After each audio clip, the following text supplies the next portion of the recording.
Assalamu alaikum wa rahmatullah. Kwana biyu babu update saboda yanayin jiki. Yau kuma wasu abubuwa sun taso da ya kamata dole sai an yi bayani a kansu. Na farko shine tun bayan da Iran ta yi ma Isra'ila dukan kawo wuka, ta dake su duka irin na mutuwa. To mahaukacin kare ya karkata akan me yaya za a yi a ga an yi sulhu. Yaya za a yi wannan faɗan a dakatar da shi, su kuma Isra'ila suna yi ta zabure-zabure sai sun rama kai ka ce su aka fara duka ba su suka fara duka ba da suka sha wuya da yake tsarin plan ne sun shirya shi fiye da wata 7 sannan plan ne da suka wakilci yamma wajen ƙaddamarwa. Global Empire ce ta ba Isra'ila dama akan su tarwatsa musu Iran. Da Iran ta dake su duka, ta matse su mata, ta tarwatsawa, suka sha wahala. Yanzu da aka raba su kacar wadar shine kuma suke neman cewa za su sake kai wa Iran hari. Trump na kokarin su yi sulhu, su suna zabure-zabure sai sun kai duka. Yanzu har sun nan sun yi babban budget na makudan kudade na shirin fada, ko dai su dira akan Yemen da karfi irin yadda suka dira akan Iran da karfi, ko kuma su dira akan Iran kai tsaye kamar yadda suke ta cewa za su kashe Said Ali Khamenei.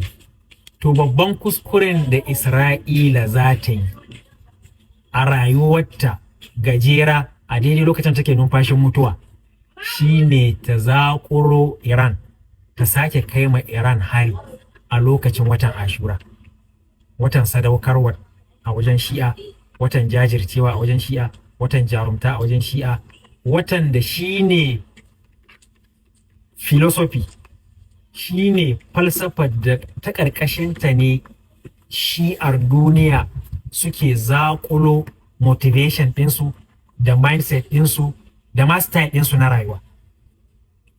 Iraniyawa da ma sauran Shi'ar duniya suna ganin ba don da waƙi'ar Karbala wadda ta faru watan Muharram 10 gare shi a shekara ta 61 a filin Karbala ba don da wannan waƙi'ar inda aka kashe Imam Hussein jikan Annabi Rahama tare da zuri'ar shi, aka yi musu kisan gilla, aka musu yankan rago, ba don da wannan waƙi'ar ba to da ba su iya yin juyin hali na 1979 ba. Juyin halin Imam Khomeini na 1979 wanda ya kawo jamhuriyar musulunci ta Iran, a wajensu ya faru ne albarkacin Ashura. Imam Khomeini na cewa duk abin da muka samu na ci gaba to ya faru ne albarkacin Imam Husseini, albarkacin waƙi'ar Karbala. Da juyayin Ashura Iraniyawa suka iya juya gwamnati sha. Da juyayin Ashura Iraniyawa suka iya dafa ma ƙungiyoyin Hamas da Jihadul Islami da Fatah na Falasɗinu, suka iya dafa ma ƙungiyar Hezbollah ta Lebanon, suka iya dafa ma ƙungiyar Ansarullah ta Yemen 'yan Hutsi, suka iya dafa ma Iraki da Siriya lokacin da ISIS suka kawo musu hari. Abinda Iraniyawa ke gani, wannan faɗan da ake yi a Dufanul Aqsa ya faru ne albarkacin resistance axis, albarkacin 'yan gwagwarmaya. Ita kuma gwagwarmaya ta samu kawwanuwa ne, ta yi ƙarfi albarkacin juyin halin Iran. Shi kuma juyin halin Iran ya yi ƙarfi ne albarkacin waƙi'ar Imam Hussein ta Karbala, domin sanadiyyar shi ne ta ƙarƙashin shi ne suka shinshini su yaƙi zaluncin da ake musu a nan Iran, kuma su yi ƙoƙarin tsaye da adalci. Sai da alhamdulillah a 2000 yana cewa, a shekara ta 2000 kenan, yana cewa idan matsi ya yi muna matsi, idan duniya ta takura mu da aka nemi a kawar da mu, to za mu sake maimaita Ashura ne, za mu are style ɗin Ashura, wato za su gwamnati gaba ɗaya su yi faɗan ƙarar da rayuwarsu domin kare mutuncinsu. Senwar bayan da aka yi dufarun a ƙasa da aka rutsa da shi, ya ce da su sallama gwara su maimaita Karbala a Gaza. Da haka su yanzu mayakan Hamas abinda suke yi, sun yi tsaye ne za su yi yaƙi irin wanda Imam Hussein ya yi, irin wanda Imam Khomeini ya yi nasara. Idan ba su yi nasara ba, to gwara duk a kashe su, su tafi da mutunci, su tafi da 'yanci, su tafi suna masu ɗaga hancin su a sama, cewa sun maimaita abin da Imam Hussein sun san cewa ƴaƴansu da ƴaƴan ƴaƴansu da ƴaƴan ƴaƴan ƴaƴansu za su dawo su ɗauka.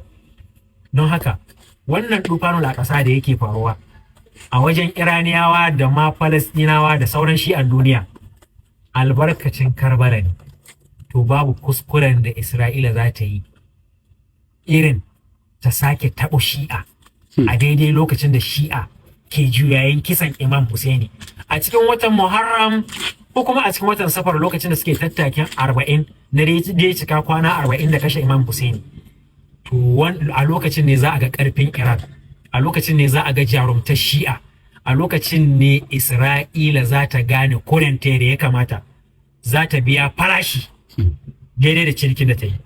Allah ya ba mu mai nasara, Allah ya mana jagora, Allah ya tabbatar da mu akan tafarki na kwarai, kuma ya sa wannan al'ummar ita ma idanunta su buɗe su yi amfani da koyarwar addininsu wajen ƙoƙarin kare mutuncinsu da 'yancinsu da zabura domin su kwaci 'yancinsu a hannun azzalumai. Assalamu alaikum wa rahmatullahi ta'ala wa barakatuh.